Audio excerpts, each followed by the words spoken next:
Hello, and today we'll continue with Temptation's Ballad.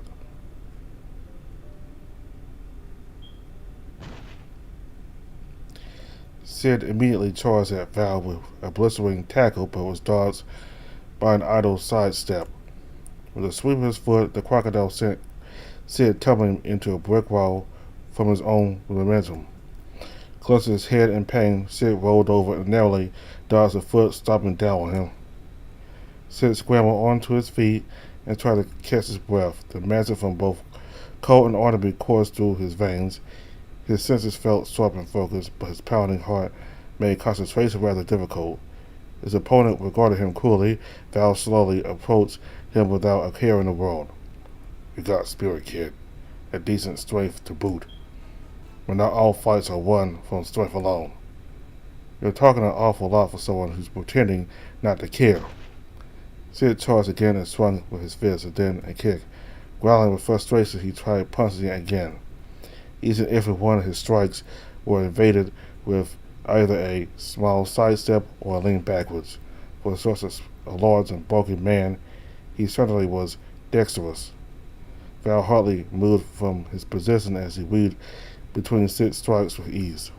Suddenly, he stepped forward and landed a solid kick straight into Sid's abdomen. Sid felt all the air leave his lungs. He dropped to the ground at Val's feet, coughing and hacking as he struggled to regain his breath. A foot suddenly slammed downwards onto the small of his back, crushing him into the stone floor.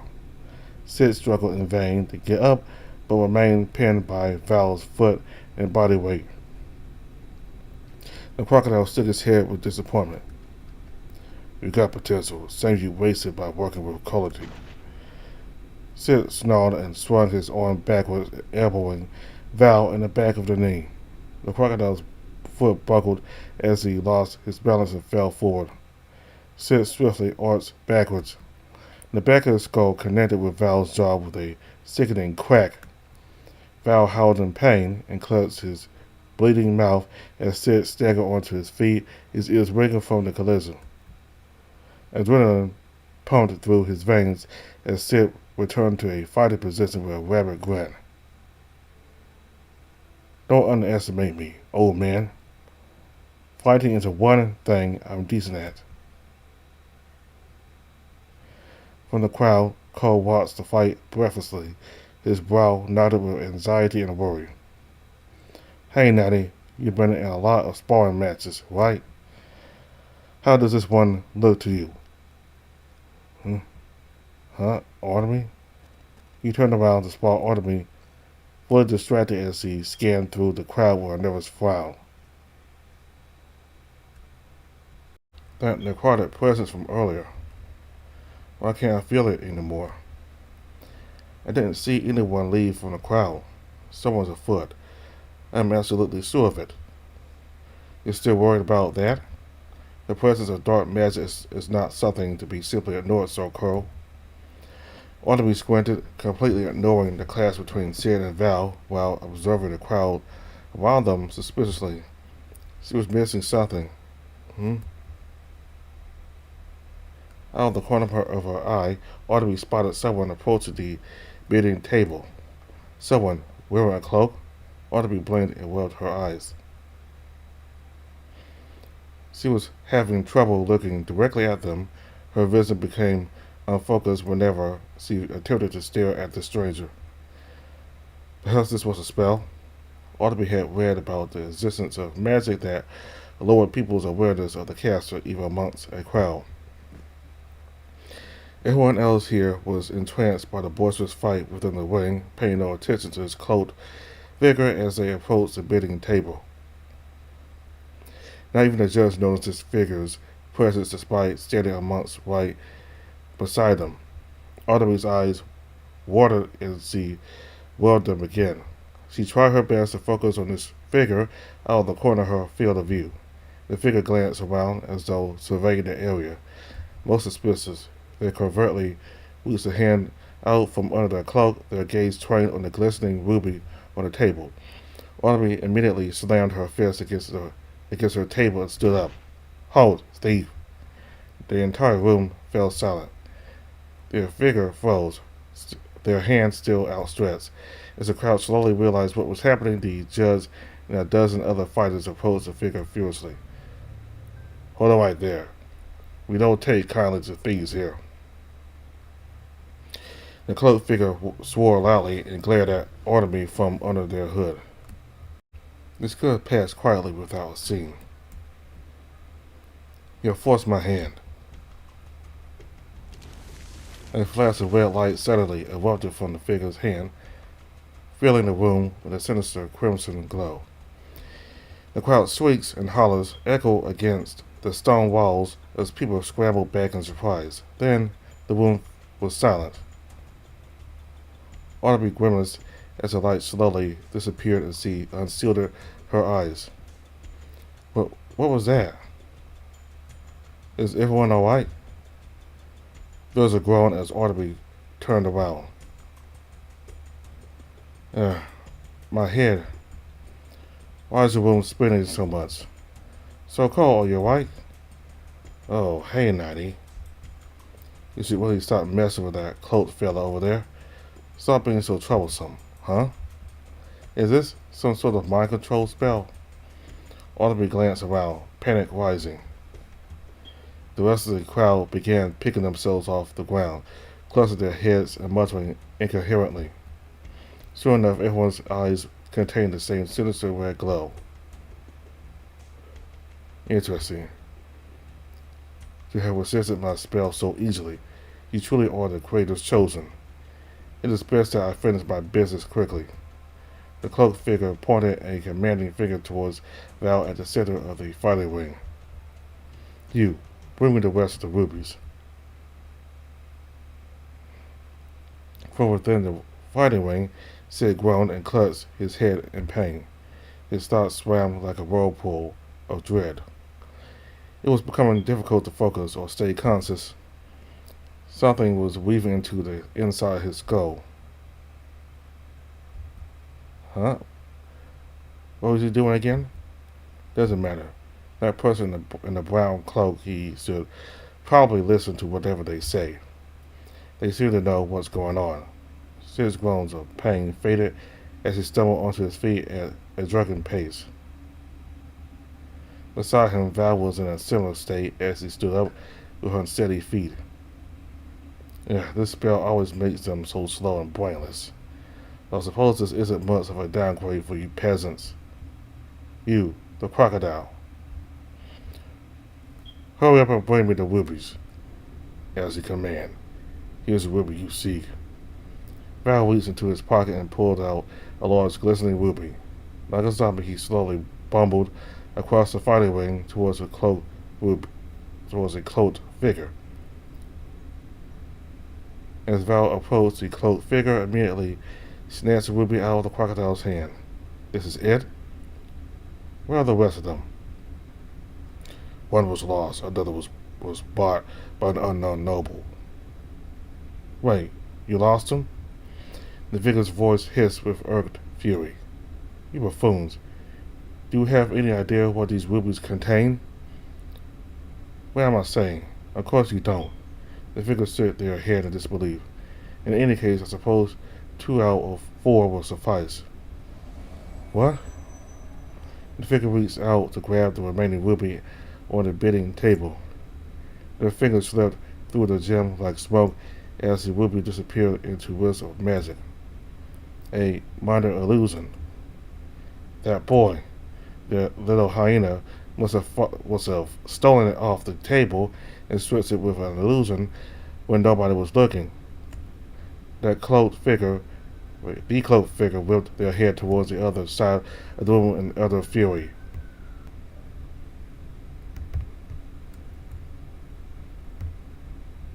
They pointed a shaking finger at Cole. You lying little snake, hand me the other ruby. Across the room, Cole groaned mindlessly as he thumbed through his pockets. After a moment, he pulled out the ruby that he had previously pickpocketed from the table while Val wasn't looking. The hyena mumbled drunkenly and stumbled across the room. Here's that ruby I stole.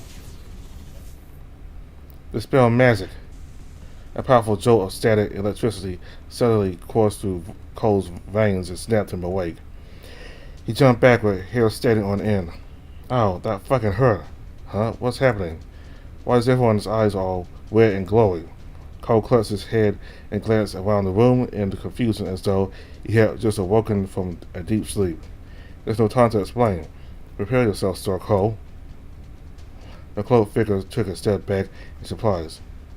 What is the meaning of this? A bolt of lightning ripped through the air and struck the bidding table, narrowly missing the figure by an inch. The cloaked figure rolled around to see where the lightning came from.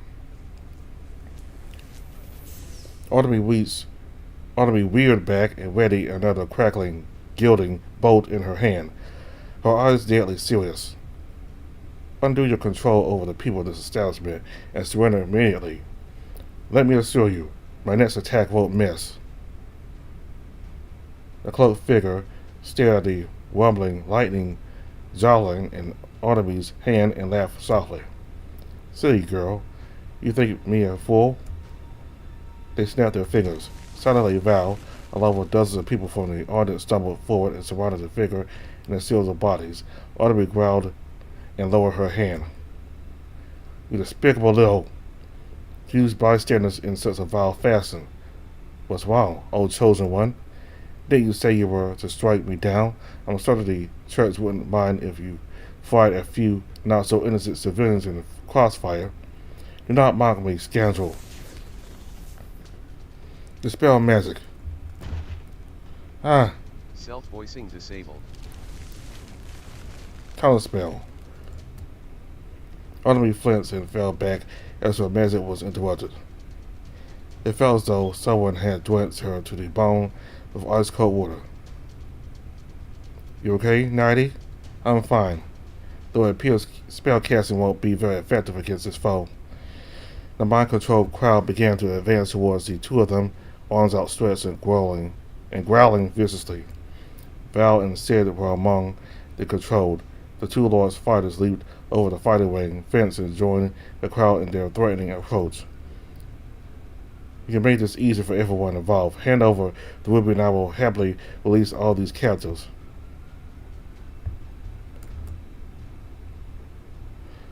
What do you say, little chosen one?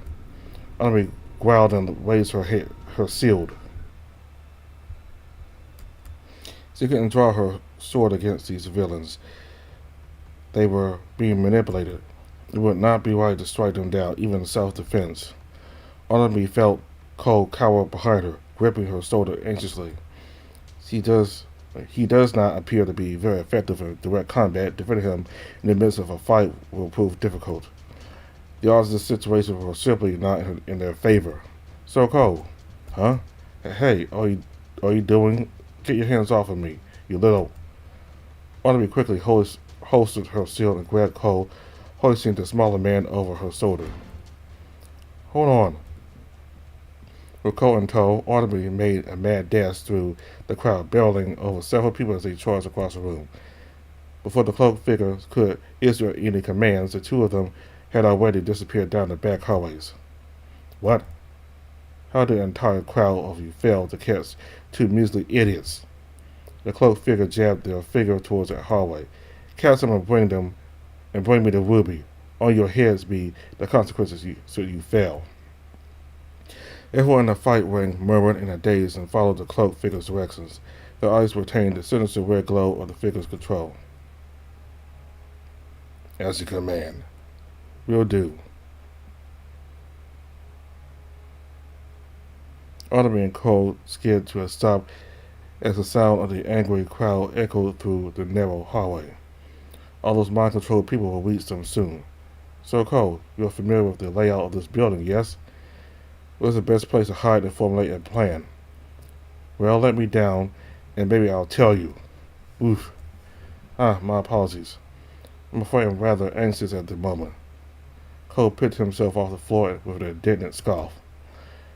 We can't just hide in a random room. Those folks will probably be searching through every nook and cranny. We'll be found out eventually. Here, move aside. Cole raised his hands, sparks of illusory magic flickering between his fingertips. Prestigious prestidigitation. All the candles in the hallway were immediately snuffed out. It was so dark Audrey could scarcely see her own hand in front of her face. Confused shouting and yells reverberated through the dim hallway along with the sound of angry men stumbling into each other. I understand. This is an excellent plan, Sir Cole. Not yet. Minor illusion. The door to Clyde's office instantly disappeared in the wisps of magic leaving behind a solid stone wall. Incredible. Education at the church never covered illusion magic, and never thought it could be so versatile. This should keep them busy for a while. Those guys aren't very smart when they're being controlled. Come on, let's head inside. Artemis and Cole let out sighs of relief as the door to Clyde's office snapped shut behind them, and not a moment too soon. Heavy footsteps flooded the hallway as a mind-controlled crowd caught up to them. Where did they go? I can't see a damn thing. They must be hiding in one of the rooms. Search them. This was met with monotone hollers of agreement. Cole and Artemis pressed their bodies against their door in anticipation of a forced entry, but none came. The crowd had ran into all the rooms except theirs, thanks to Cole's illusion magic. Ooh, it appears we have them fooled for now. Are you right, Sir Cole? Cole scoffed. Does it look like I'm alright? I blacked out for a moment during Sid's fight with Val. Then I get zapped awake. And then I find an angry mind-controlled crowd chasing me. What's the big idea?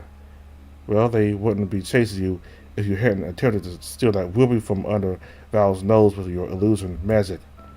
I wasn't going to take any chances. As Papa always says, we don't fight fair, we fight to win.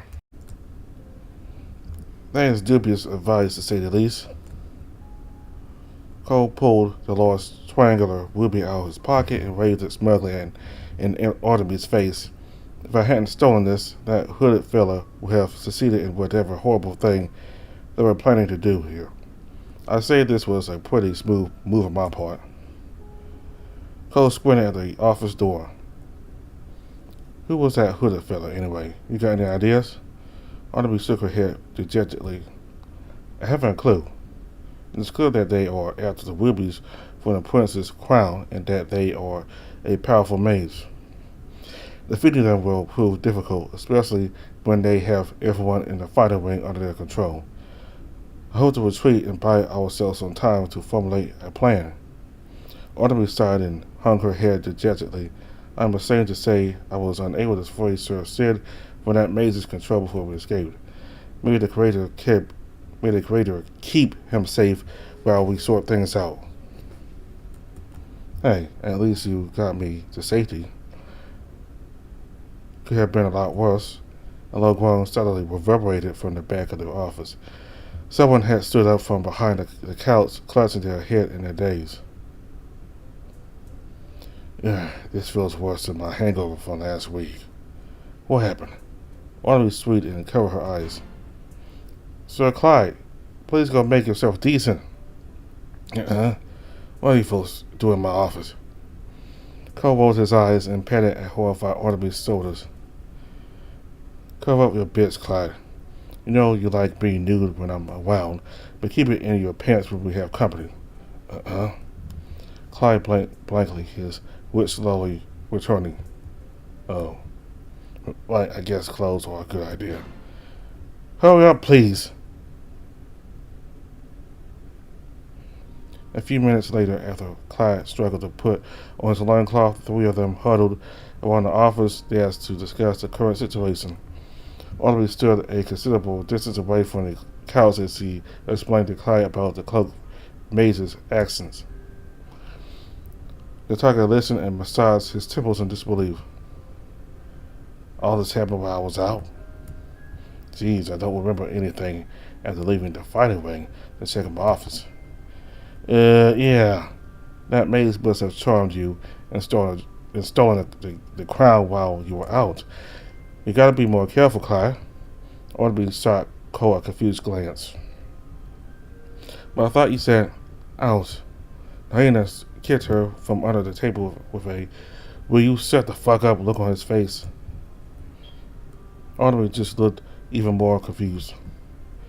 Meanwhile, Clyde was too busy amusing in his own thoughts to notice their little things.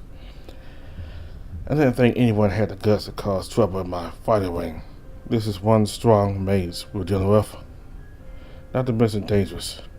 Clyde scratched his chin thoughtfully. I'm afraid I won't be very useful in the fighting department, unfortunately. Huh? But you are the leader of a fighting ring, are you not? Yeah, but I'm more of a businessman and behind the scenes sort of guy. This whole fighter outfit is just for show. I actually used to be a blacksmith by trade until Clyde glanced at Cole out on the out of the corner of his eye and sighed.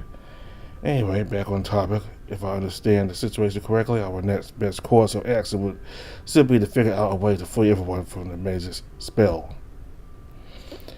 That would prove difficult. That would prove quite difficult. We cannot confront them head on since the maze will just force the mind-controlled people to retaliate. Or use them as meat shields. Orderby nodded solemnly. I am not willing to risk the lives of innocents. It appears that my dispel magic is able to break people free from the mage's hold. However, I cannot cast anything in that mage's presence since it will simply counterspell my attempts. To make matters worse, I can only cast my spells a limited number of times without rest. It would be impossible for me to dispel every mind-controlled person individually. I see. Then our best chance is to land your dispel magic on the mage directly and end the mind-control spell at the source. After that, we can just outnumber the mage and kick their ass. Autumn nodded again and scratched her head thoughtfully. The main problem is that the mage will see us coming and counterspell us before we get the chance. She turned towards Cole, who had been visiting nervously at the other end of the desk. Sir Cole, you are much more experienced with battle than I am, yes? What would be a viable strategy from your point of view? What would be a viable strategy from your point of view? Cole jerked up from his nervous daze with a scoff. What? Why are you asking me? I'm not dealing with any of this shit. Audrey froze. Excuse me? Cole hopped off his seat and paced around the office with nervous energy.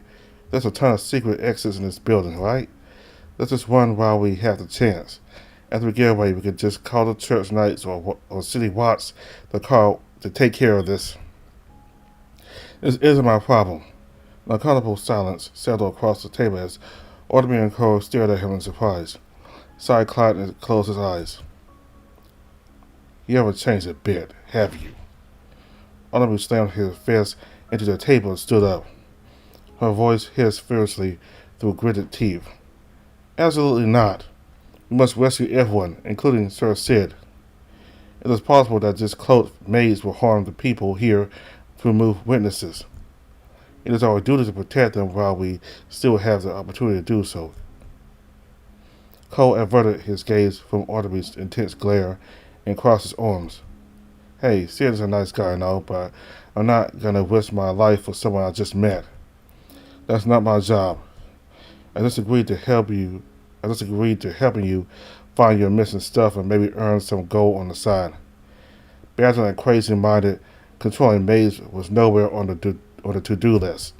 Something snapped in Audrey. She forcefully pulled Cole close by his shoulder strap and almost lifted him off his feet. Her fangs bare inches from his face.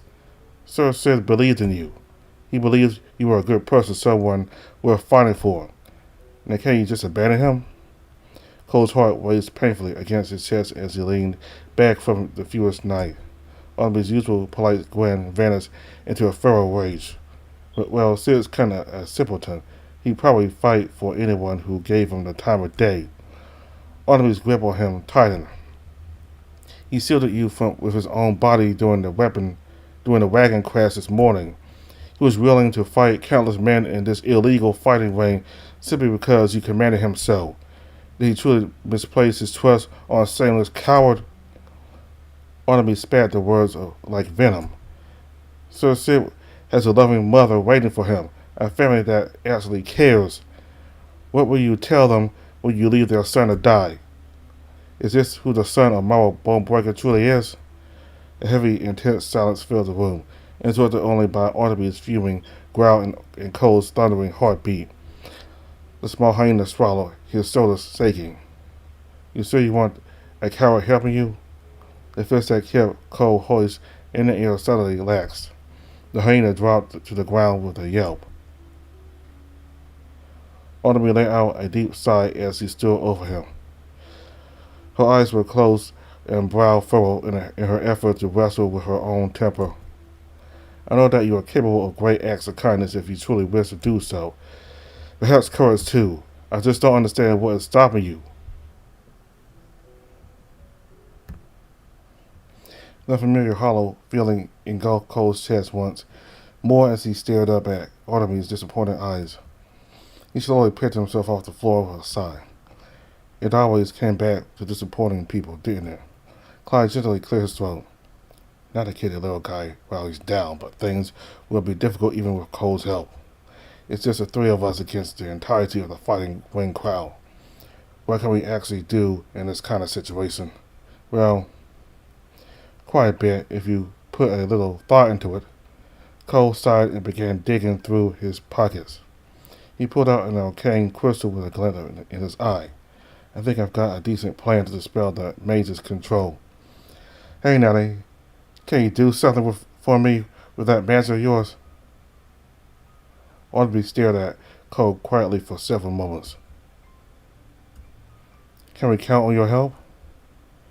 The anger in her eyes had subsided, leaving only a tired, withering gaze. Even so, Cole felt his chest lurch as they made eye contact. Sure. Barnaby sighed. Very well, Cole. Explain your plan. The hallway was still dark and candleless as a mind-controlled crowd returned from their search. Val stared at a dozen people from the fighting ring, closed the doors to the other rooms with a slam. We've searched all the room. Those two must have fled elsewhere in the building. Search the secret exits. Val's voice was slow and slurred as he spoke. The mage's mental grasp on him still holding strong. Others in the crowd were no better as they murmured in agreement and stumbled their way out of the hallway. Sid was about to follow them out when a low whisper suddenly flickered through his ear. He whipped his head around, scanning the now empty hallway. Hello? Shh, over here. Sid frowned and approached an empty section of the brick wall where the whisper seemed to originate. Is someone there? Strange. Did he truly hear someone speaking, or will his senses mess with him? Perhaps he should report this to the mage. It's your conscience. Oh. Come closer to the wall now, Sal. Say the truth behind your recent gay thoughts. Huh? I wasn't thinking anything like that. The door suddenly appeared out of thin air and slammed open, smacking Sid in the face. He yelled and fell backwards while clutching his nose. Immediately, Clyde and Barnaby leaped out to gag him and drag him into the room behind him. Sid tried to yell and thrashed about wildly. Sir Sid, control yourself. Her words fell on deaf ears as Sid launched a kick straight into Clyde's stomach, sending him wheezing on the floor. The tiger clutched his abdomen with a groan. This guy's stronger than he looks. No wonder why everyone lost against him today. Barnaby grabbed Sid's arm and twisted it behind his back before pinning him to the ground with a thud. I'm sorry, Sir Sid. Trying to resist the mage's control just a little longer. Sid's eyes flashed red and he continued to weave madly on the floor under her grip. We might not be able to hold him for long. Cole, are you ready yet? Behind them, Cole patted his pockets hastily. Yep. Looks like I got everything I need. I want you to hang tight for a bit. It's time for me to make my move. Cole dashed past the three wrestling on the floor with a wing. If you hear me scream, come to the main room immediately. I prefer to stay not dead. Clyde groaned as he struggled to pin a struggling Sid's legs down. Just hurry up.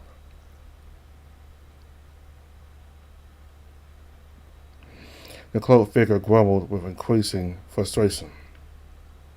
The crowds of mind-controlled people slowly returned to the fighting ring, each of them empty-handed.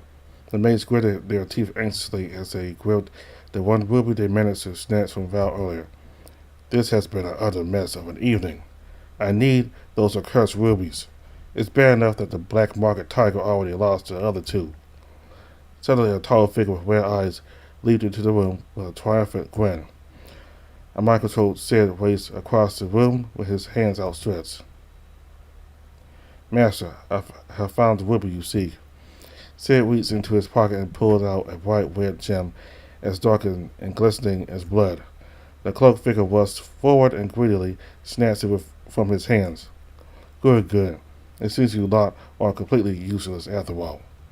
As the cloaked figure examined the ruby closely, the gems suddenly simmered like wisps of heat on a hot summer day.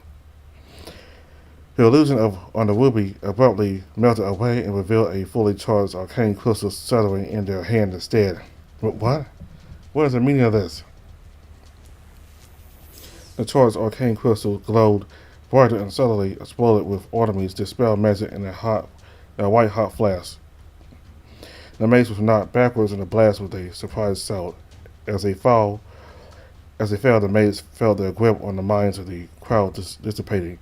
Everyone in the room silently hunched over, clutching their heads and groaning as though they were suffering a painful hangover. The sinister red glow from their eyes slowly vanished as the crowd regained their senses.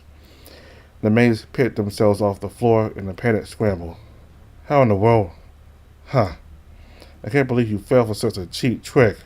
Impossible. Those red eyes, you should still be under my control.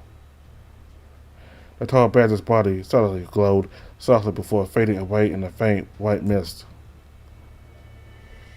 The fire dissipated to reveal Cole standing over the maze with a smug grin. The sky itself was a pretty nifty spell, eh? You! Uh-oh. Cole yelped as the cloaked figure leaped and tackled him to the floor. The two of them writhed and struggled on the ground as the figure attempted to wrestle the remaining ruby out of Cole's pocket. Cole did his best to kick the maze off of him, but his scrawny legs did little to deter him. And hey, you should at least buy me dinner before sticking your hands into my pants. Enough of this nonsense. Give me the goddamn ruby. Audibly, Clyde and the freshly awakened Sid rushed into the room. Cole, but boss, are you alright? On the edge of the ring, Val picked himself off the ground with dazed eyes. The rest of the crowd was also slowly regaining their wits. Each of them turned towards the cloaked figure, the cloaked maids fighting Cole on the floor with pure indignation and fury in their eyes. The cloaked figure looked up from fighting Cole on the stone floor to see a wall of angry people approaching them, cracking their knuckles and baring their teeth. Hey, let my boss go. Your time is up, little mage. Our fighting ring doesn't take kindly to troublemakers. I'm making you pay for all the damage to my ring, you hear? A sharp crackle ignited the air along with the acrid smell of lightning. Barnaby readied another javelin of electricity and trained her sights on the cloaked maze. Unhand Cole immediately. I shall show no mercy to those who dare harm the innocent civilians of Axia. The maids looked up and hesitated for a split second. It was enough for Cole to squirm out of their grip and leap safely into the crowd. Barnaby lost her guiding bolt. The instant Clyde was at a safe distance. The bolt of lightning shot through the air, branches of electricity trailing behind it like a furious comet in the maze's direction. Sealed. An arcane wall solidified in the air in a flash. Artemis' javelin instantly dispersed into sparks of light the moment it made contact with the shield, leaving the maze behind it untouched. The cloaked figure hissed with increasing frustration at the crowd surrounding him. You fools are interfering with matters you cannot dream of comprehending. Now give me that ruby. Artemis snarled and drew her sword. You dare put the lives of innocent people in danger for a piece of jewelry? Are you serious? Her voice rasped with barely controlled fury. You don't understand nothing. The cloaked figure raised their hands, sinister magic weaving between their fingertips. Conjure elemental. The bricks and stones of the building suddenly began shuddering violently. Brick by brick, a wave of stones toppled out of the walls and conjured together into a dozen stone figures standing at the center of the fighting ring. The earth shook as the massive stone elementals approached the crowd, each one towering over even the tallest fighter of the ring. The crowd screamed and immediately began retreating. Clyde, watching his fighting ring fall to shambles with a hint of despair in his eyes. This won't end well. I hate to admit it, but we must retreat as well. Our bare fists won't do much to solid stone. Stand aside. And painfully intense light suddenly illuminated the room. Cole and Sid shielded their eyes from the glow, their eyes watering from the brilliance.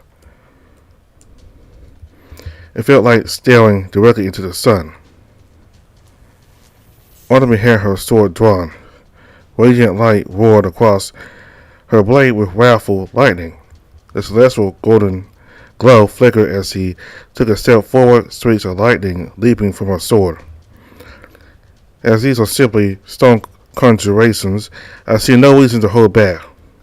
They will crumble before laying a single strike on an innocent life. Holy, it's so bright in here. I can't see shit.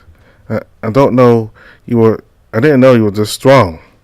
As Cole hid behind Sid, he made a mental note to avoid pissing off Artemis in the future. She didn't appear to have heard them, her focus solely on her foe. The greater chosen glared at the awestruck maids standing across the room with a snarl. I'm giving you one last chance to surrender, maids. The cloaked figure just watched her with utter fascination. Such brilliant celestial light. You're truly a marvelous reservoir. He has done a rather magnificent job with you, hasn't he? Artemis faltered for a split second. What are you talking about?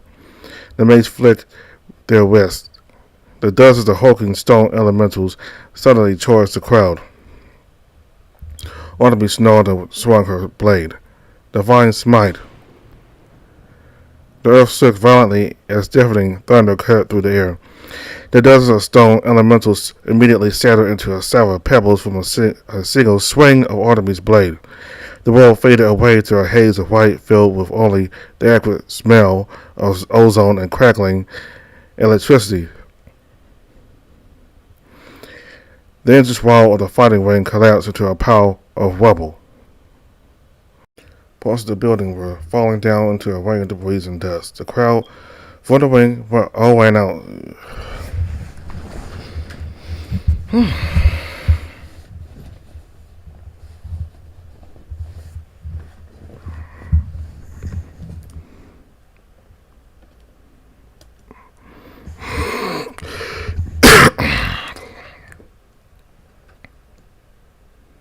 Parts of the building were falling down in a rain of debris and dust.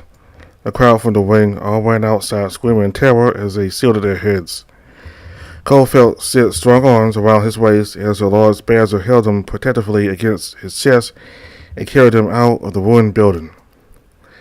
His ears were still ringing from the celestial blast. But boss, are you okay? You didn't hit your head, did you? Yeah. How many fingers am I holding up? None. Your hands are on my ass right now. Sid yelled and dropped him like a hot potato. Cole's behind hit the floor with a painful thump. Ow, What was that for? Sorry, I just panicked. Sorry for touching your butt. Cole picked himself off the ground with a huff. Well, if you have the energy to freak out like this, I know you're alright too. He stared at the blushing badger slowly. Sid's shirt was peppered with holes. The skin on his back was angled with red scratches and cuts from where he shielded Cole from the falling debris. A flash of guilt burned inside Cole's chest. He almost left the big guy behind. Behind them, Clyde climbed out of the rubble and stared at the destruction in shock. My wing. My business. More guilt fluttered through Cole as he gingerly approached his edge. He reached out and gently squeezed the tiger's hand. Hey man, it's no big deal. Papa's a big fan of your work. You and Hammers can probably talk to a few folks and get your wing up and running again. The tiger continued staring at the collapsing building, his expression unmoving. Cole frowned and shuffled his feet uncomfortably. Clyde, do you need a place to stay tonight? There's always room in the bomb bunkers if you want. Clyde sighed and quietly shook his head. I think you've done enough. Cole fell silent. I understand. I'll give you some space. He retreated back to Sid's side with an uncomfortable grimace. Sid glanced between the two in a mixture of confusion and worry. Boss, is everything all right? Sure, though I wouldn't call today a great success. Barnaby suddenly rushed out of the collapsing building and glanced around frantically. Where did that maze go? I searched the entire building, but I could not find a trace of them. Cohen said exchanged surprised looks and scanned the large alleyway. The cloaked figure was nowhere to be found. Maybe your big chosen one, smithing, vaporized them? That was one hell of a blast. Barnaby shook her head. Nay, I doubt my divine smite is capable of that. Well, the most logical explanation is that they escaped. They're amazed after all, probably used some sort of spell to teleport out of there before getting hit. They could be anywhere by now. Barnaby dropped to her knees, utterly crestfallen. I failed. What will I tell her excellency? Hey, deep breaths, don't go all panic attacking on us again. Cole patted her back with a sympathetic smile. Think positive, at least we'll recover the crown itself. What's a few jewels to the royal prince anyway? Barnaby blinked and looked up optimistically. I've forgotten. Cole, do you still have one of the rubies? All right, it should be here. Cole rummaged through his pockets and froze. Uh-oh. He grimaced and gave Barnaby a sheepish shrug. I don't have it. That maid must have grabbed it out of my pocket while we were tussling on the floor. The hopeful glint in Barnaby's eyes instantly vanished. She buried her face, and her hands had hung low and sang. My first day out the church district has been an utter disaster. Her Excellency was right. I'm the son of a chosen one. Hey now, don't beat yourself up too much. Sure, you lost a few gems that collapsed at the front of a building, but you saved the lives of everyone here. This place was an illegal operation anyway. More importantly, you and the boss saved me. That mind-controlling spell felt awful. I'm glad I got my wits about me again. I owe the two of you big time. Cole looked away guiltily. Barnaby caught sight of his expression but stayed silent. I'm glad you're safe, Sir Sid. Sid flashed her an enthusiastic grin. Yeah, I can't believe I got rescued by the greatest chosen on my first day of work. Wait till Mom hears about this. It's amazing I got to meet you today. Barnaby watched Sid's giddy laughter with a soft, taut smile. You're too kind. I envy your optimism, Sir Sid. Speaking of good things, let's talk about your pay for the day, shall we? Yeah? Hey, it's your first day of work as an adventurer. And the best part of adventuring is getting paid. Cole opened up his small coin sack stuffed to the brim with gambling money and the recovered obsidian crown. Here's your crown, Natty. Cole turned towards Sid as he continued digging through his pouch. And for you, here's an even split of the winnings from the fighting wing. Not bad for a hard day's work, eh? Sid was stupefied as Cole poured a large pile of coins into his hands. This was more than his family made in a week. Maybe he'll be able to take his parents on vacation, or at the very least, give his mom a break from work. He finally did something worthwhile. Sid's grin widened as he gripped the coins tightly. Did I do a good job today? Of course, couldn't have done it without you, buddy. Really? You're not gonna let me go in a week like all my other bosses, will you? Coin blinked in surprise. What? Why would I do that? You've been a great lackey. I don't tend to let go of good men. Keep up the good work. You'll become a great adventurer like Papa in no time. Sid felt his chest hurt from the sea of joy flooding his heart from his boss's words. Maybe he wasn't such a disappointing son after all. He let out a hearty laugh and swept Cole off his feet in a smothering hug. Thank you so much for taking a chance with me, boss. I promise you won't regret it. Hey, let me down, you big O. We haven't gotten to the point where we are saying casual hugs yet. Sid's voice suddenly cracked and trembled as he held Cole close. Cole glanced up and froze. Oh no, don't give me that. I can't deal with crying people. Sid laughed again and wiped away the happy tears with his arm. Sorry for getting all sappy. It's just that I've been failing for so long in my life. You're the first person who's wanted me to stay. Sid's warm hug around him tightened. Cole felt cold as the badger's joyous sniffling laughter reverberated through his chest. He tried his best to ignore the guilt pulling in the pit of his stomach and flashed Sid a half-hearted smile. Well, that concludes your first day of work. Meet me at the Bone Breakers Guild building tomorrow. We'll get you set up with some proper adventuring gear. Go home and get some rest, big guy. Sid finally let go of their hug and nodded excitedly. Will do. Thank you again, boss.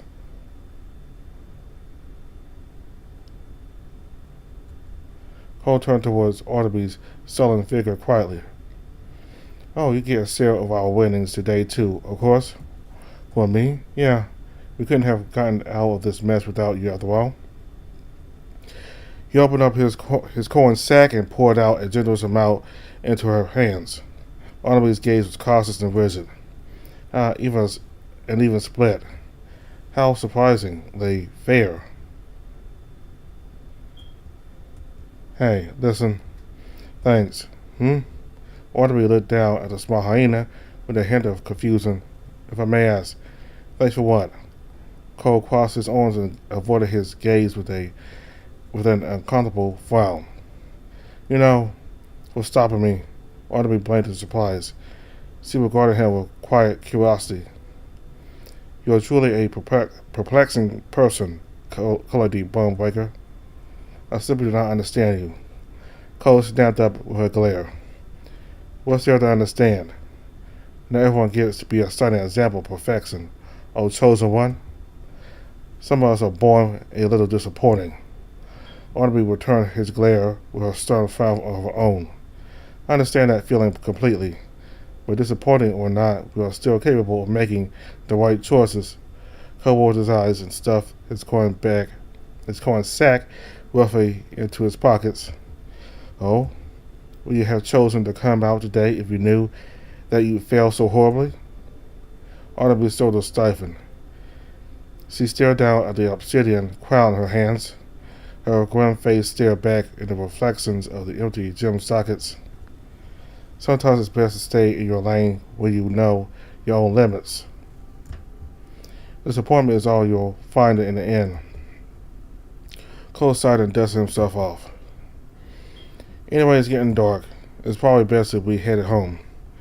He turned and waved his hand in farewell. I will see you around, chosen one. Artemis was left alone in front of the crumbling facade of the fighting ring entrance. She stared quietly at Cole's retreating figure. I think you're wrong, Cole. The city watch in the church's holy nights appeared roughly an hour after the explosion at Clyde's fighting wing. All the residents of the wing had fled by the time the authorities arrived, including Clyde and Val. The Knights and the City Watch led a thorough search of the wing and confiscated most of Clyde's black market goods, but the rubies were nowhere to be found. All traces of the cloaked maids had disappeared except for the scattered remains of broken stone from the destroyed stone elementals. Despite Artemis' insistence on helping them continue the search, the Holy Knights ordered her to return home. The City Watch gently reminded the Knights that Artemis and her friends were still wanted for driving a wagon through the front door of an arcane shop this morning, but the Knights waved it off and swiftly lifted the charges. And thus so ends this adventuring party's hectic first day.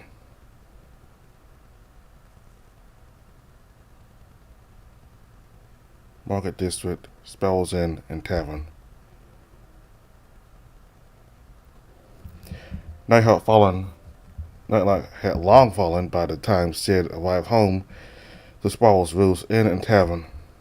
Business had closed hours earlier. The tavern was quiet and the dining area devoid of customers. As Sid climbed the stairs towards his family's living quarters, he could hear his parents' usual squabbling echo through the narrow wooden hallway. With a soft smile, he made his way towards the door. The room was filled with the delicious smell of warm stew as the pot simmered over the stove. Rennet Strikewood doused the flames and carried the pot to the diner table as his wife, Ilya Strikewood, placed worriedly across the room. "Oh, honey, I'm sure our boy's doing fine. There's no need to fret." Ilya wrung her hands against her apron with great anxiety as he stared at the door. "It's too late. Why hasn't Sid come home yet?" "Well, I knew we shouldn't have let him run off on that anniversary party business. Who knows what kind of trouble he's got himself into." Rennet chuckled and pulled a serving of cheesy garlic bread out of the oven. The sweet mouth-watering scent made his stomach rumble with impatience. "Just watch, Sid's gonna walk through that door any minute now. He always shows up when dinner's ready." "Oh, but you should have seen him this morning. He was doing that thing again with the broom." "Plenty of boys sword fight with broomsticks. Let the poor guy have a little fun. Though we should probably have a talk with him about that frog friend of his." Ilya grabbed a broom from the closet and brandished it in the air, mimicking her son's movements from the morning. "Well, I suppose swinging this around is somewhat fun. Though play fighting with a broom won't help him much in a real fight. I just hope Sid remembers to stay safe. Maybe I should have given him the broom before he left. At least he wouldn't be unarmed." Rennet nodded wisely as he finished setting up the dinner table. "Ah, yes, the broomstick. Truly the deadliest weapon of an adventurer's arsenal." Despite her worry, Ilya let out a small laugh and waved the broom in her husband's direction. "The way Sid swung this thing around would be plenty deadly." Oops. Ilya lost her grip on the broom as he tripped forward. The broomstick sailed across the air in a graceful arc right as the living room door swung open. "Mom and Dad, I'm home." Oof. Sid stepped into the room and was immediately smacked across the face by the flying broomstick. "Oh my goodness, Sid. I'm so glad you made it home." Sid barely had a moment to recover before his parents flocked over him like doting mother hens. "Son, how did your first day adventuring go?" Ilya fussed over his ruffled clothes and crooked glasses while wearing his perpetually worried expression. "Did you get anything to eat today, dear? Why are you covered in scratches? You didn't get into any fights, did you?" Sid chuckled and batted away her fussy hands. Hey, slow down, Mom. Give me a chance to breathe." Ilya crossed her arms with a huff. I was worried sick all day. You could have at least dropped by and told us where you were. As Ilya retreated to the dining table, Sid couldn't help but notice her mother's limping slightly. It wasn't whenever she bent her spine too much. She sensed with worry. His father beckoned Sid to making Sid to a seat with a grin and began serving out stew. Eat up. You're already starving after working all day. How did things go? You gotta tell us all about it. Sid puffed out his chest proudly. I'll have you know that the day went fantastically. He took out his coin sack and presented his day's earnings to his parents with a grin. I'm finally a member of a proper adventuring party. And don't worry, I kept my promise and made some friends to team up with. Ilya and Renette's eyebrows rose with surprise. The two of them exchanged glances and nodded, supportively. Oh ho, my boy finally made some friends. We're so happy for you. What kind of frogs are they, dear? Huh? Sid's jaws dropped for a moment before spluttering indignantly. No, they're both real people. Ilya and Renette froze with surprise before instantly erupting in overjoyed shouts. That's excellent news, son. Good for you. Oh, thank goodness. Real people. I'm so glad. How are your new friends? Are they nice? Surely you should invite them over sometime. We'd love to meet them. You'll never believe who I ran into today.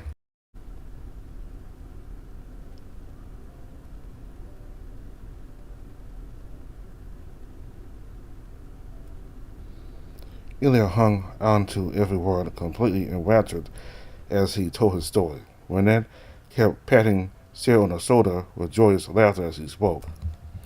The stew was delicious as usual, but tonight it tasted excessively great. Sid's chest felt alight with pride and satisfaction for the first time in as long as he could remember.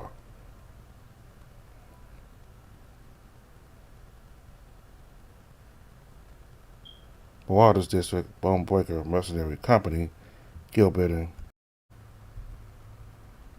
Papa, I'm home.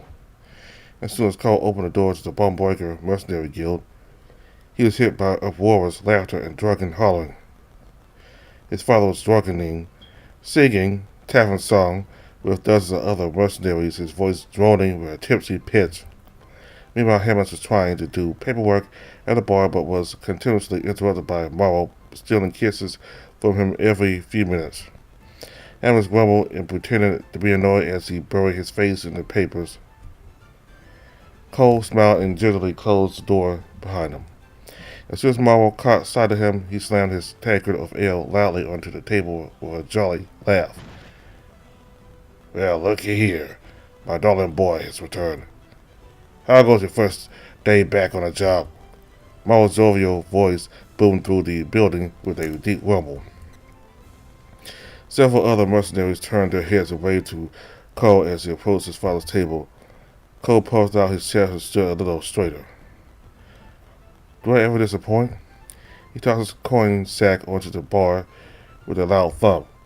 Not only did I complete a mission and bring home some loot, I found my own little adventuring guild with 2 fresh recruits. Well, one of those recruits might not be coming back, but still. And just our first day, with Kid Daz broke out of jail, defeated Val, the best fighter at your favorite fighting ring. You should have seen us, Papa. Mama was absolutely beaming as he gave Cole a rough slap on the back. That's my boy. My pride and joy. I knew you had it in you for greatness. One of these days, you'll grow into an even better man than your old Papa here. Beat Val his own little wing, eh? You'll become a fine mercenary yet. Mama slung an arm around Cole's shoulders and pulled him close with a slight smirk. Now tell me, doing your great big brawls today, did you fight fair? Cole smirked back knowingly. Of course not. You bonebreakers fight to win. The room instantly burst with roars of drunken laughter and hollers of agreement. Atta boy. You do your old man proud. Cole's stomach felt fluttery as he drank in all the praise. Every one of Papa's words felt like a warm embrace in his heart. From his seat next to Morrow, Hammers puts down his pen and clears his throat loudly. How experienced are your new recruits? We should bring them over to the tavern. It's a guild building.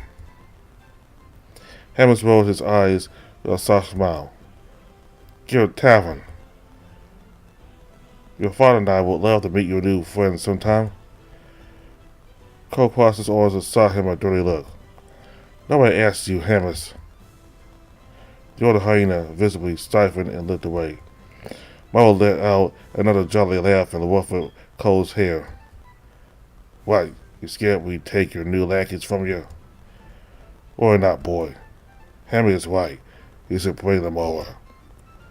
I want to personally see what they're made of.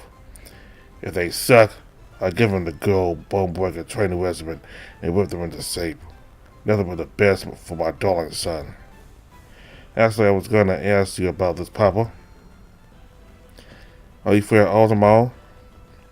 One of my boys doesn't have any experience with a weapon.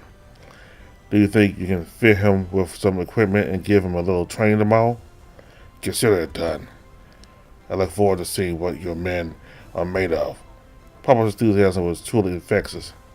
Cole couldn't help but smile at the sight of his father brimming with pride as he sold off his son's success to all the men of the mercenary guild. His approval filled Cole's chest with a warm sense of belonging. Oh, all right, Papa, there's something I want to show you. Can I speak to you in private for a moment? Morrow drowned another goblet of ale and whipped his face with a smile. Of course, I always have time to spare for you. The drunken hollers of the mercenary men dimmed to muffled background noises. Cole led his father towards a quiet corner of the building. Morrow's steps wobbled with a hint of tipsiness. His face still plastered a jolly smile. Well, son, what do you want to show me? Cole turned to face his father and took a deep, nervous breath. Well, I just wanted to say that I really appreciate the new loot you gifted to me this morning. It means a lot that you support me in stuff other than the usual mercenary business. Morrow laughed and roughly tousled his hair again. Nonsense. You are the son of Morrow Bonebreaker. You deserve the best a father could give you. Cole cleared his throat. And you deserve the best a son could give you, too. I couldn't just accept your gift without giving something back, so, I got a little something for you. Cole reached into his pocket and pulled out a single glistening ruby. He held it out to his father with trembling hands. Here you go. A one-of-a-kind gem for my best one-of-a-kind papa. Morrow's jaw fell agape in surprise. His expression soon melted into a warm, heartfelt smile. He kneeled down until he was at eye level with Cole and brushed his hands against the ruby in Cole's palms. This is beautiful. You got this for me? Cole nodded earnestly. Of course. Nothing but the best of my papa. Morrow barked out a hearty laugh as he pulled Cole close in a tight hug. I assume this is the spoils of your first adventuring party efforts, isn't it? If so, you should keep it. What? You mean you don't want it? Morrow shook his head with a smile. Nay, I already have the greatest gift a father could ask for. A happy and loving son. Cole bit his lip and stared down at the ruby in his hands quietly. You mean it, right? You're not just saying that because you're trying to be nice and supportive? I always speak the truth. No treasure in the world could compare to the sheer joy I feel right now. I love you so much, my darling son. Cole's chest fluttered with warmth again as he gazed up at his father's warm, prideful eyes. Thanks, Papa. I love you too.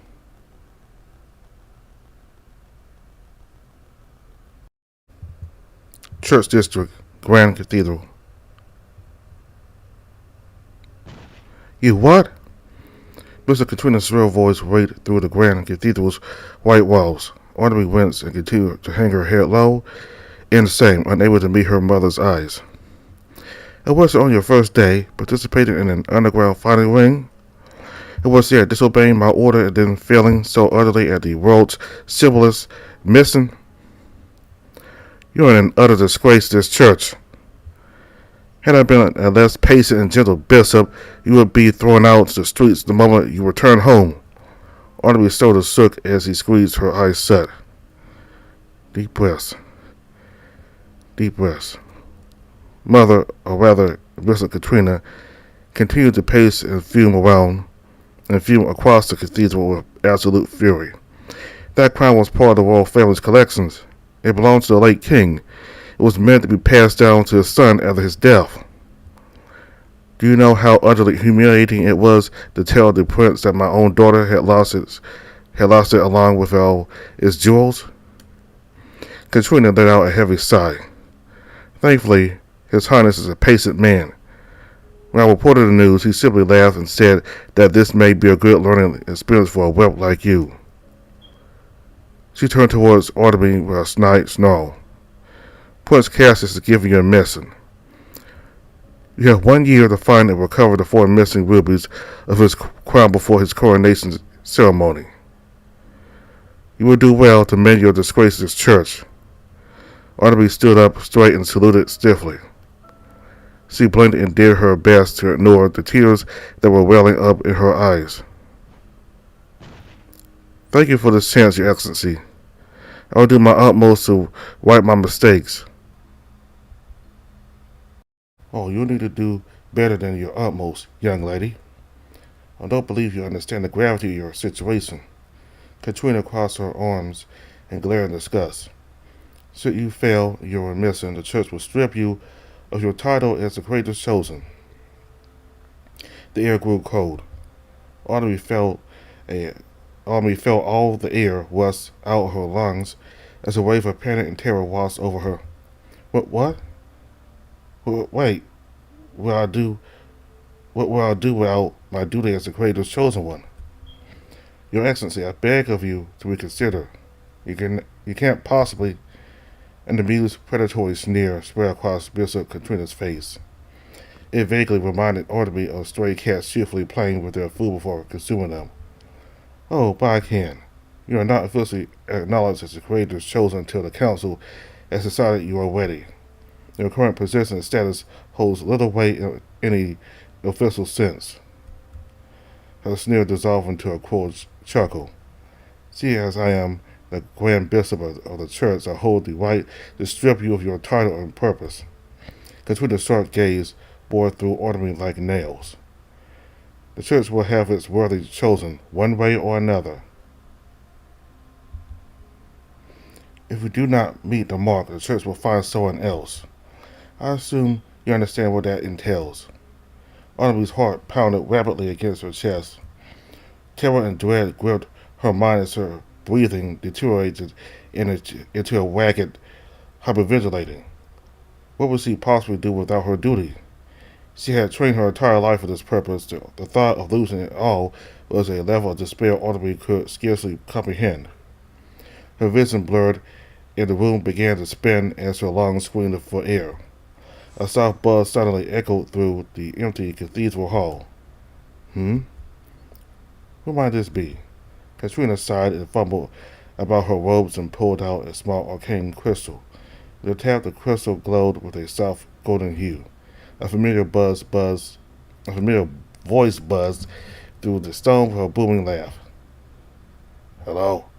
Can anyone hear me? At the sound of Knight Commander Grant's warm voice, Artemis snapped her head up. Air rushed through her lungs and her breathing suddenly felt easier. She trembled and attempted to hold back her tears. Yes, Knight Commander, this is Bishop Katrina speaking. I'm afraid I am an old bear. All these new fangled arcane crystals and speaking stones are an absolute hassle to figure out. It appears our beloved Bishop has trouble with them as well, since I just overheard your entire conversation. Katrina's eyes widened in surprise, and her expression squunched into a disgusted scowl. Artemis, I hope you are doing well. What a day, eh? I will be there with you right now, but I'm afraid I'm busy haggling with the city watch at the moment. Sure enough, arguing voices could be heard in the background of the call.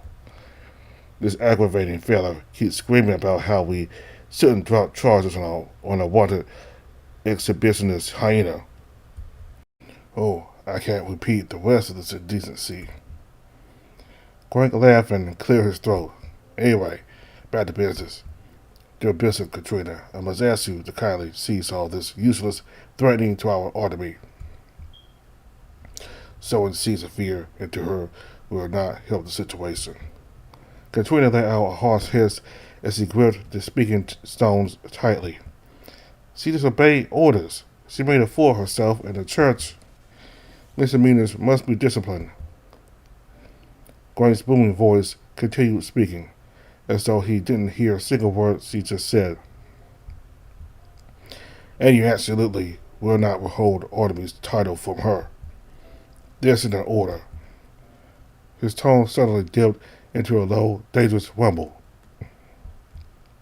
History will not condemn the greater chosens, for losing a lousy piece of jewelry. Young Artemis, while you have a long task ahead of you, do not be discouraged by this small shortcoming. You are dismissed. Go get some rest, and worry about recovering these rubies tomorrow after you are no longer exhausted for the day's ordeals. Despite the fact that Grant could not see her, Artemis bowed her head deeply. Thank you, Knight Commander. I will not let you down again. Katrina let out a low scoff. Knight Commander Grant Stormborn, you are the one who allowed her dismissal despite my orders. Upon your head lies the consequences should she fail. Grant laughed cheerfully. I will happily take this wager.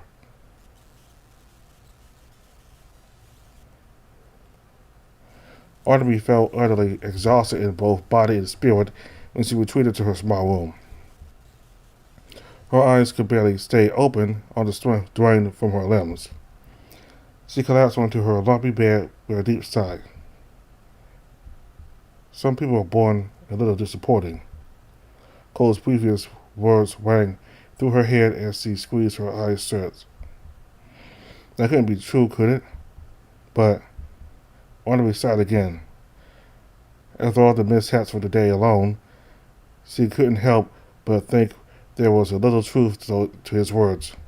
She rolled over her uncomfortably lumpy mattress and was abruptly met with the sound of crunching paper. Huh? She fumbled her hands across the mattress and retrieved a small piece of paper. A letter? Her heart skipped a beat as she instantly recognized Knight Commander Grant's messy handwriting. She quickly unfolded the paper with a small smile on her face in spite of her dreary mood. Hello, my dear pupil. I apologize for being unable to meet you in person after your first missing outside the church district, as I'm busy organizing recovery teams for the royal family and sorting out this illegal fighting ring business. You deserve better than a dusty old letter with my atrocious handwriting scribbled across it. Word fluttered across her chest as she let out a soft laugh. Oh, Knight Commander, I know you must be in a horrible state after the verbal beating your mother no doubt gave you. Do not listen to a single word of hers. You must be feeling terrible, but know that these feelings will pass. Failure is a part of life, and everything is a learning process. Though failure is a ruthless teacher, take this as an opportunity to improve. You will only grow better from here on. And look on the bright side. You finally experienced your first day outside the church district. Was it fun, exciting? Surely it could not have been entirely bad. I wish to hear all about it once I return from my task. Prepare to tell the tales of your adventure when I return for our usual tea and cookie sessions. Do you make any good friends? Artemis reached the end of Grant's letter, her smile fading. She folded it up and leaned her head back, staring quietly at the stone ceiling. I don't know. She closed her eyes to let the silence of her cold room wash over her. Huh. Well, I suppose I did learn something new today. Knight Commander, have you ever heard of a gesture called a high five?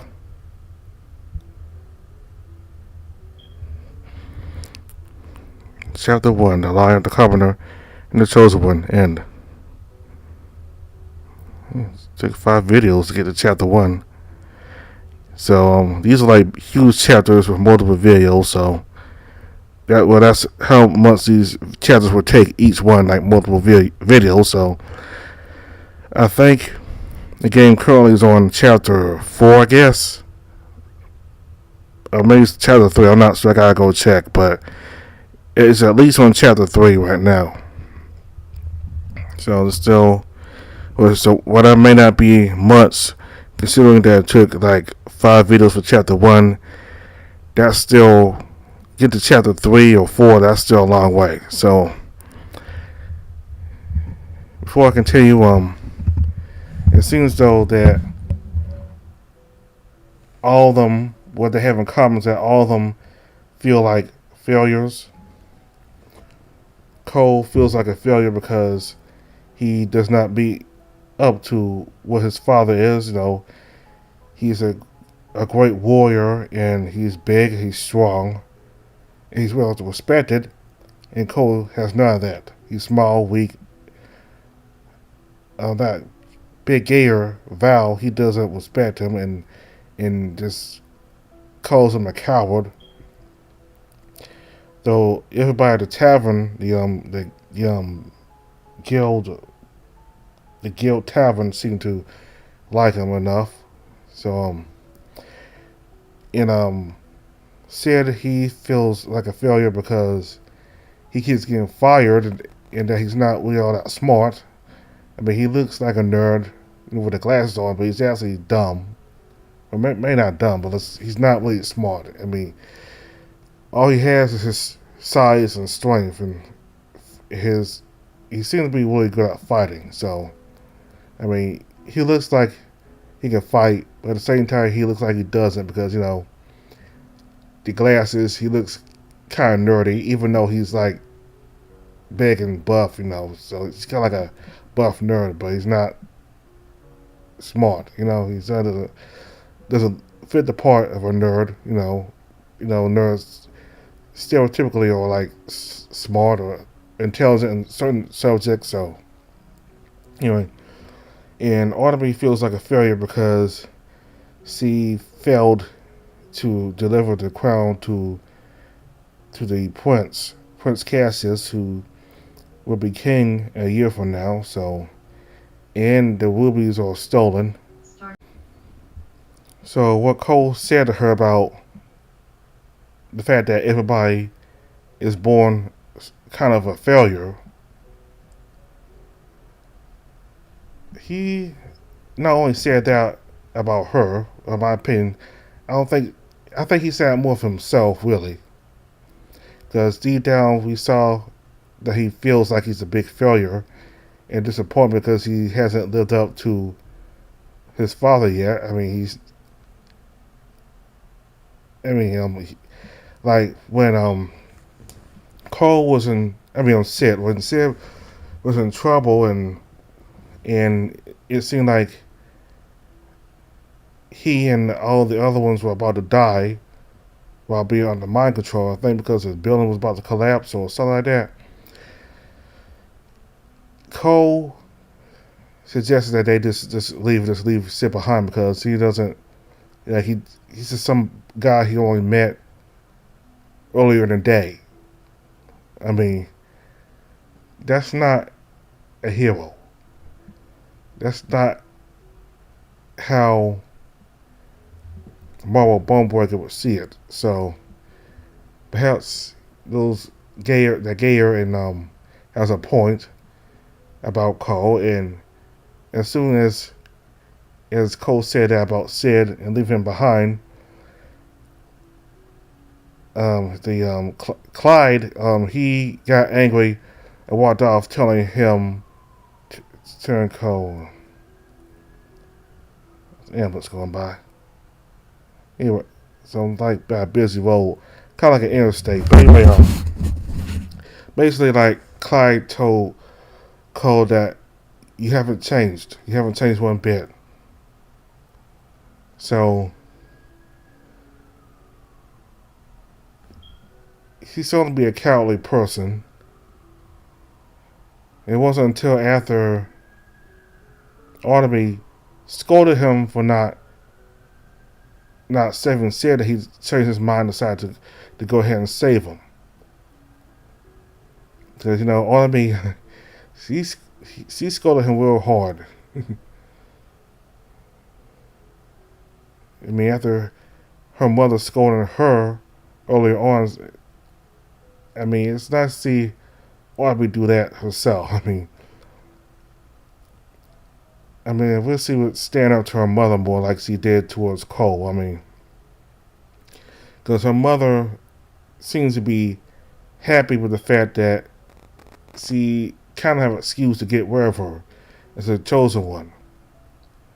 Because, the slight smirk she had on her face. Like, she seems to be happy with getting rid of Artemis and putting a new chosen one in her place. So, suddenly the relationship between them was not good at all. And she doesn't seem like a loving mother at all. Like she seems like she doesn't like her daughter at all. And that Grank, the Knight Commander who's over her, the polar bear who overrules her and above her in rank, she seems like a very fatherly person. Like, she's definitely more of a parent to Artemis than Katrina is. So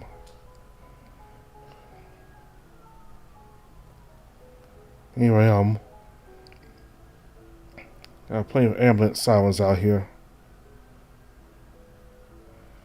So all of them feel like they're failures. Artemis, Cole, and Sid, they feel like they're failures, and that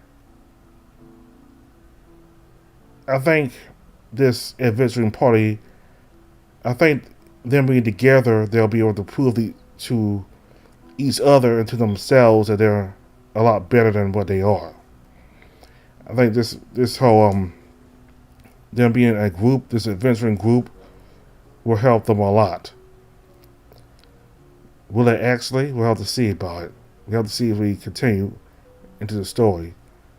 But I think it can help improve their self-esteem and prove themselves and to others that they can actually be something. Alright, so we're done with chapter 1, so we'll go ahead and there's something else towards the end.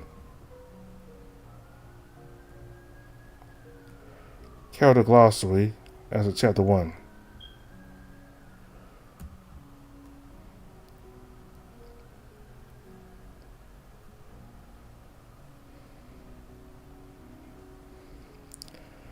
Quality Cole Bonebreaker, species hyena, age 24, class bar, profession, adventurer, mercenary, strength 4, dexterity 14, constitution 6, intelligence 17, wisdom 12, charisma 18. So he does have a lot of charisma and intelligence and wisdom and dexterity, so he's kind of a smart guy, really. As you can see in strength constitution, he's kind of weak, but being smart certainly helps for him. As son of the legendary mercenary Marvel Bonebreaker, Cole is expected to follow in his father's footsteps despite his diminutive size and lack of strength. A compulsive and cunning liar, Cole has a talent of warming himself into an hour of trouble completely unscathed. The same cannot be said of his companions whom he drags along with him. Items.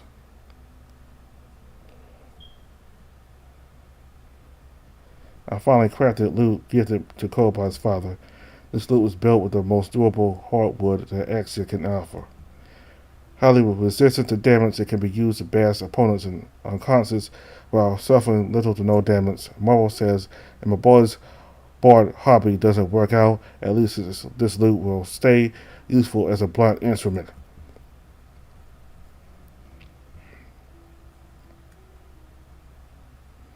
a belt a belt inlaid cloth attached under from the remains of a bag of holding.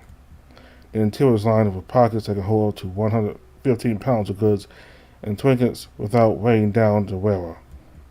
Cole usually fills it with snacks, lockpicks, and several decks of cards for cheating purposes. The loincloth also has the ability to hide the wearer's erection under all circumstances. Cole finds this feature particularly useful.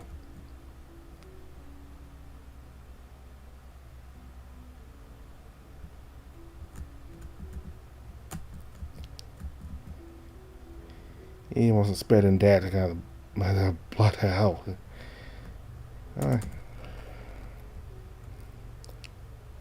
A handful of low-grade arcane crystals that Cole retrieved from a mission for Soul's arcane curiosities, but never bothered returning. These crystals are capable of absorbing weak spells and releasing them at a later time. Cole decided to hold on to them to satisfy his own fascination with magic. A ruby from Prince Cassius's obsidian crown. Cole stole it during his mission to retrieve the crown alongside Aubrey Gantier. The gem's interior glows with a sinister light. If gripped, one can almost feel the ruby pulse with a faint heartbeat.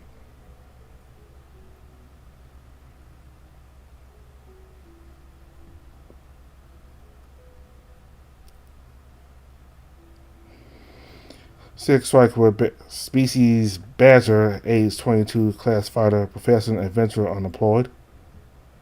Strength 19, dexterity 15, constitution 17, intelligence 8, wisdom 10, charisma 12. So, like, he's very strong, strength 19, dexterity 15, constitution 17, kind of low when it comes to intelligence, wisdom, charisma. Like, he's not really all that smart, but he's like big and strong though. The humble adopted son of a local innkeeper and cheesemaker, Sid dreams of one day becoming a famed adventurer. He has trouble concentrating on menial tasks, which leads him to be fired from multiple jobs and apprenticeships in the past, but he is very hopeful that his current adventuring job with Cole will be what finally sticks. Sid admits that he's not exactly the smartest tool in the set and is rather self-conscious about it, but he believes that his incredible natural-born strength is his only redeeming trait. Items. Most of the clothes he buys for the market district are several sizes too small for Sid. All his clothes are hand-sewn and adjusted by Sid's mother to fit him better, but they are still rather small and tight for his liking. Sid suffers from severe nearsightedness. Without these glasses, he can barely perceive anything further than a few inches from his face. He takes great care of his spectacles, since they are rather pricey, and he'd rather not worry his parents with replacing them. A rusty and aged fragment of what appears to be a claw weapon. It is the only keepsake Sid has from his birth mother, whom he knows little about. He keeps it with him as a lucky charm.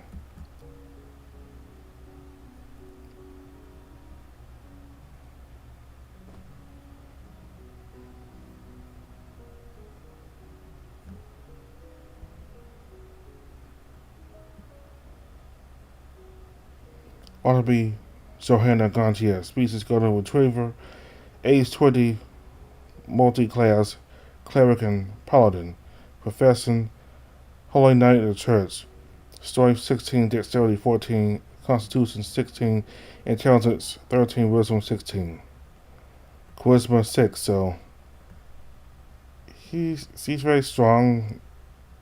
He has a lot of wisdom.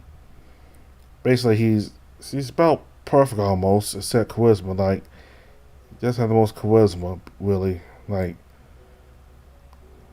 anyway, she's fine in all the others here. As the greatest chosen one, Artemis is destined to protect the world from a terrible fate, like the many chosen before her. Despite this important role, Artemis has lived a sheltered life inside the Grand Cathedral and scarcely knows anything about the outside world, and thus feels utterly unprepared. Naive and optimistic, she is ever determined to improve herself and fulfill her duty no matter what obstacles may stand in her way. Items: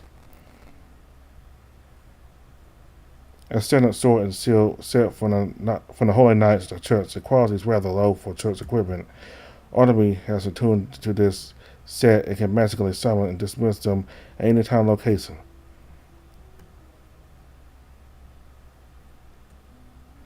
A small used candlestick worn to the last ends of its life.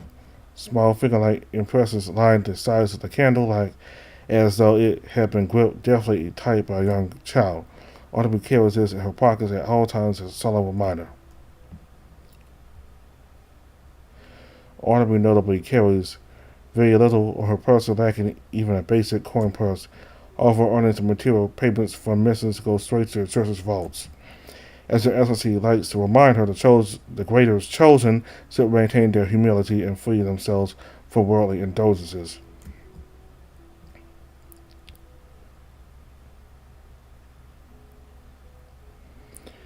Alright, so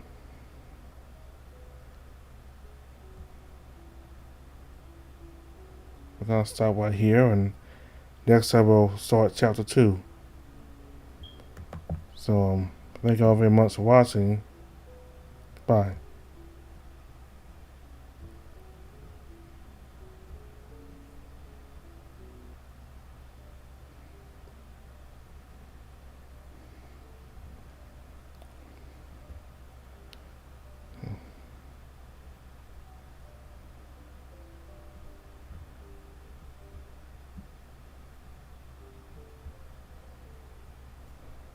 That's all 4 chapters, yeah. So this is the newest chapter here. So the game had an update a month ago, I think, and this is the newest chapter here. This is the chapter it started on. So we just completed this chapter here, chapter 1. So we're gonna go into chapter 2 next time. Alright, so thank you all very much for watching. Bye.